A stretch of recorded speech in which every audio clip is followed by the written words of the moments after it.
Whoa, all right. So we have moved outdoors for today's edition of 40 years, celebrating 40 years of Phish.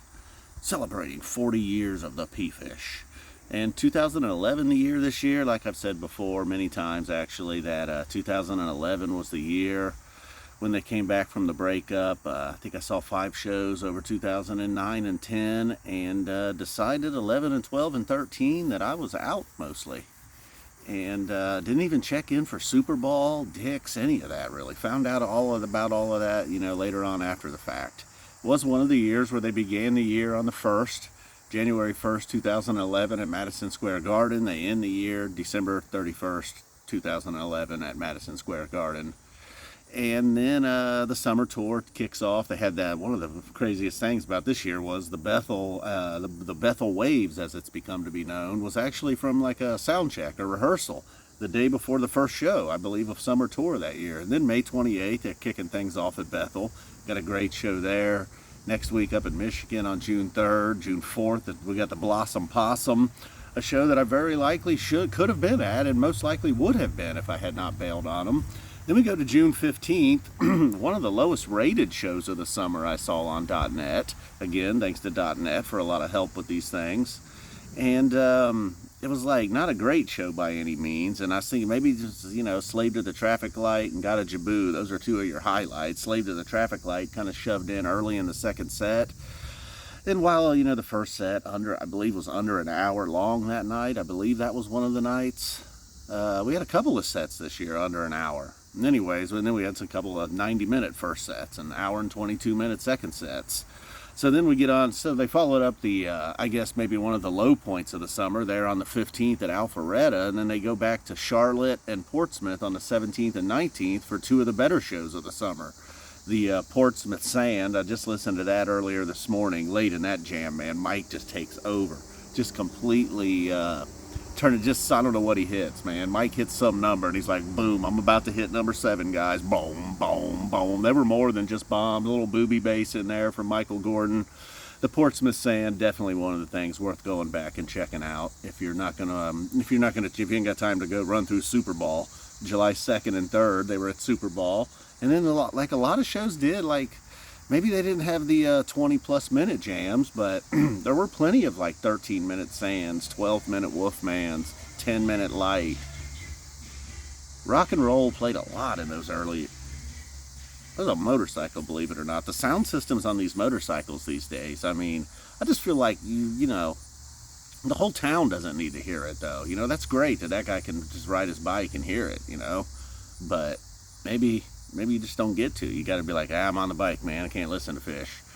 That guy, he sounded like he was listening to, what was that? That was like Science. That was like some song from the 80s or something, man. I don't know. Maybe from like the Weird Science soundtrack. The Gorge on August 5th. Got a little distracted by that chomper on a Harley. Didn't sound like a Harley. All right, August 5th, 2011. I don't know. How could you tell over the radio? August 5th, 2011 at the Gorge. I think perhaps maybe a show I just recapped recently. One of these early 3.0 Gorge shows I did a recap of. Then we move on to Chicago, the UIC Pavilion, the August 15th, 16th, and 17th. Maybe the 15th, the best night, had the 30-minute encore. If you're new to the band, that was not a new thing. They just pulled there at Dick's. This had like a Gaiuti and a Camel Walk, the Horse, Silent in the Morning, and Hood, I believe. 30-plus minute encore. And that was after a great show, especially the second set. And then the 16th and 17th at UIC, one of those nights had a really good YEM. A few decent YEMs in 2011. Really Piper, Wolfman's Brother, some of the usual suspects, Chalk Dust, Sand, Slave.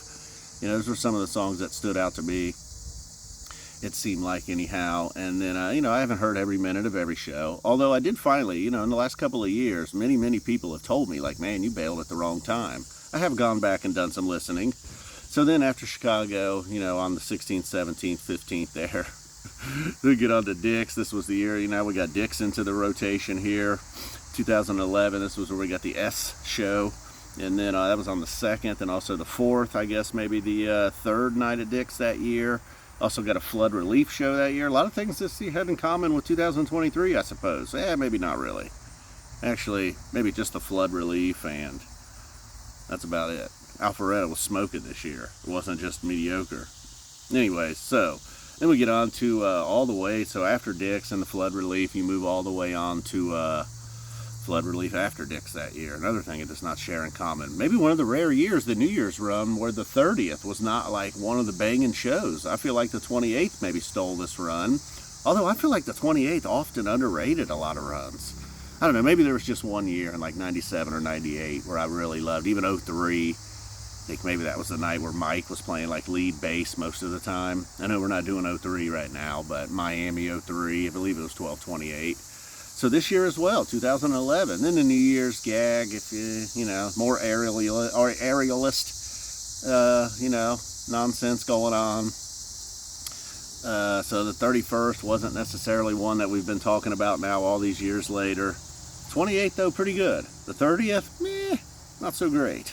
So like I said, Chalk, Dust, Sand, Piper, Wolfman, songs that basically through most of the 3.0 era have always been big boys. It's weird, in 03 and 04, I don't remember a lot of Sand. Maybe that was Sand's only downtime. Obviously in 99 and 2000, it was large and in charge. All right, the Blossom Possum, surprisingly one of the highlights. Mike at Portsmouth, just letting everybody have it, you know. The Bethel Waves, that's something else. Got a 30-minute encore mixed in there, and of course, you know, it's Grateful Dean. Let me know, not in a harsh way. It wasn't being a jerk about it. This guy's a real jerk.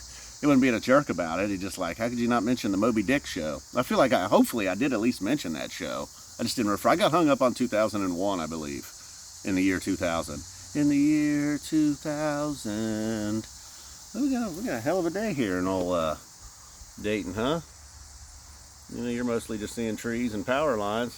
I like my wood there too, the wood stack. Some of you may have recalled me stacking that. That was left over from last year. I didn't have as many fires once Rose came into the picture. It's just something I like to see old Bob Ross paint that.